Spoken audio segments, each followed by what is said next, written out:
Thousands of years ago, in the land of ancient Egypt, roamed a creature thought to have only been seen in hieroglyphs. This mythical creature stood 6.6 feet tall, with a wingspan of 9 feet wide. It had a long neck and a strong beak. It flew over the Nun before creation had begun, and is said to have the lifespan of over 500 years, the power of birth, and being the Ba of the most important gods of ancient Egyptians. What's most interesting about this mythological creature is that fossil evidence hints that it may have not even been a myth. This ancient Egyptian creature may have just walked alongside our human ancestors.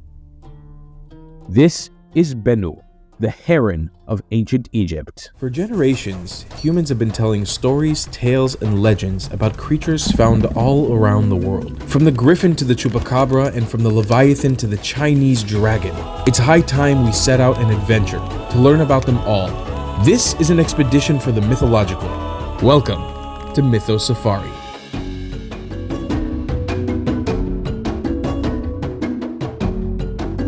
Ancient Egyptian religious society held the belief that the creation of the universe was completed by the father of all gods, Ra. But Ra could not create the world by himself. He needed the help of his Ba, part of the soul, Benu. Before we continue, I want you to subscribe and turn on the notifications. Also consider joining our channel and becoming a member. It goes a long way to support us. Benu was not just another mythical beast in the ancient tales of Egypt. He went on to play an important role in the mythology and understanding of the universe for ancient Egyptian society. Benu. Benu was ancient Egypt's mythical bird that stood larger than humans and was one of the key players in the creation of everything in the universe. Benu's hieroglyphs found in ancient Egypt are directly parallel to what we know as a heron. Benu is depicted as having a long beak, two-tones crescent head, long legs, and the crown of a tef associated with Osiris. The crown was white with two ostrich plumes on either side, and often atop of the crown was a disc of sun, correlating the god Ra.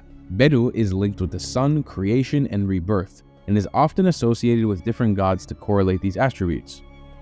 The sun is associated with Benu being the Ba of Ra, and his role with creation of the universe and the world. The ancient Egyptians many times depicted Benu as being that was self-created, often referred to as he who came into being by himself, or his other title, Lord Jubilees. Lord Jubilees was referring to Benu as the sun, as Benu would renew himself just like the sun was thought to do.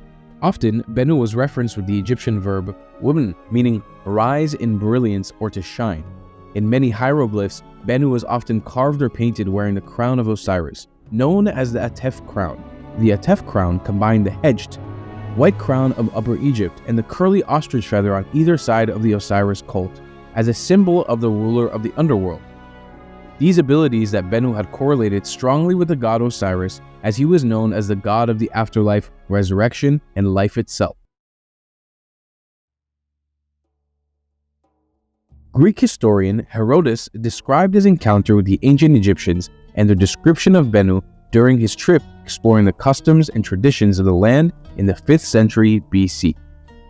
Herodotus wrote that people described to him a phoenix-like figure which had lived 500 years before dying and rebirthing itself. Before dying, Benu would build a nest of incense twigs and lay them inside the sun temple located at Heliopolis.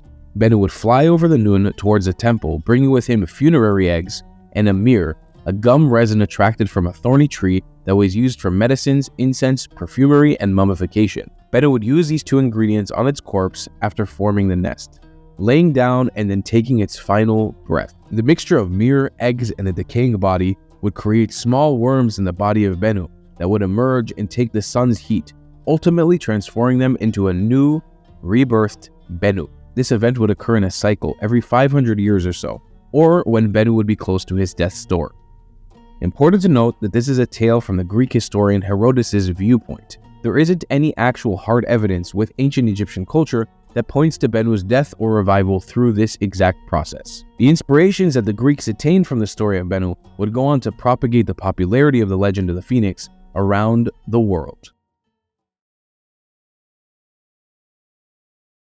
Ra, the ancient Egyptian sun god, is debatably the most important and famously known god to have ever existed in their ancient faith. Ra is often depicted as being a combination of many gods. Atum is his human form, Kefri is the scarab beetle, and Horus is the falcon. Atum was Ra's human body form, Horus was the falcon head, and Kefri was his power over the sun. This was believed to have been the source of everything. The hieroglyphs state, I am Atum when he was alone in Nun. I am Ra when he dawned, when he began to rule that which he had made.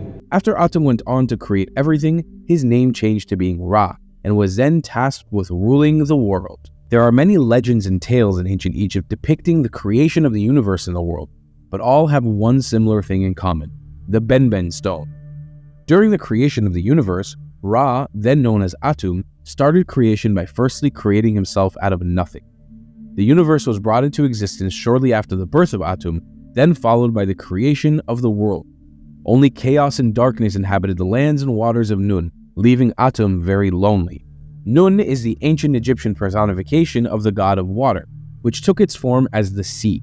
From the dark waters of Nun rose a primordial hill, known as the Benben stone. Benben is often associated with the verb weben, in Egyptian hieroglyphs meaning to rise. The Benben stone became the place where Atum dwelled. From the stone top, he watched as chaos and darkness left him in solitude, desiring companionship. The desire grew stronger in Atum, so he decided to begin creation. Through self-fornication, Atum created the first two gods, Shu, god of air, and Tefnut, goddess of moisture. Other interpretations of the event are that Atum copulated with his own shadow, while others believed he used his limbs. Nevertheless, Shu and Tefnut were created and then tasked with going out and creating the rest of the world. However, Atum quickly became worried about Shu and Tefnut, so he tore his eye out and sent it in search of his children. Shu and Tefnut returned to their father after a few days with his eye.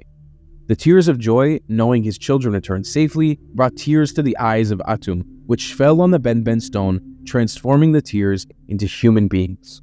Atum, however, could not complete the rest of creation by himself. An ancient being known as Benu then created himself into existence. Benu stood upon the Benben stone, knowing well that he knew he had the task of assisting Atum in creating the rest of the world. And after all of creation was complete, Benu cried out with a scream that the creation was complete, marking the beginning of time.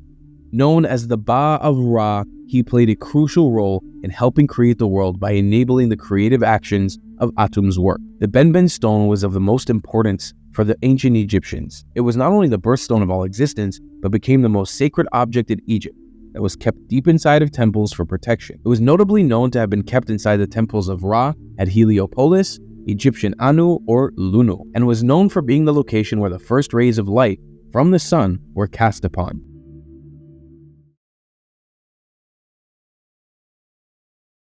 Archaeologists have made a connection to the heron Benu, depicted in the hieroglyphs of ancient Egypt, and the fossil of the Ardea Benuids. This fossil dates back about 5,000 years ago. The name quite literally points to an exact match as well, with Ardea being the Latin word for heron and Benuids standing for Benu.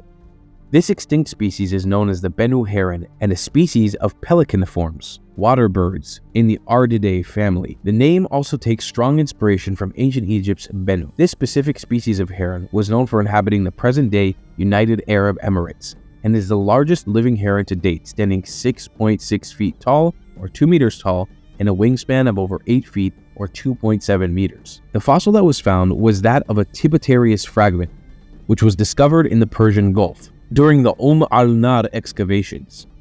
The site dates back to the Bronze Age around 4,500 years ago, and many fossils of human remains, artifacts, and animal species have been found, including that of a giant species of camel. al-Nar was a settlement that existed for several hundred years with a number of houses, tombs, pottery, and paintings, and is still being excavated to this very day. But even with the extinction of the Benu heron, he still lives in the hieroglyphs from ancient Egypt, and the new form he takes on as a phoenix in other mythologies. Benu is an amazing legend that may have just been a real creature. We hope you enjoyed this safari with us, and we encourage you to subscribe and turn on the notifications and become members to help support our channel. It goes a long way to assist us in making new videos, and we'll see you guys on the next safari. Goodbye, friends.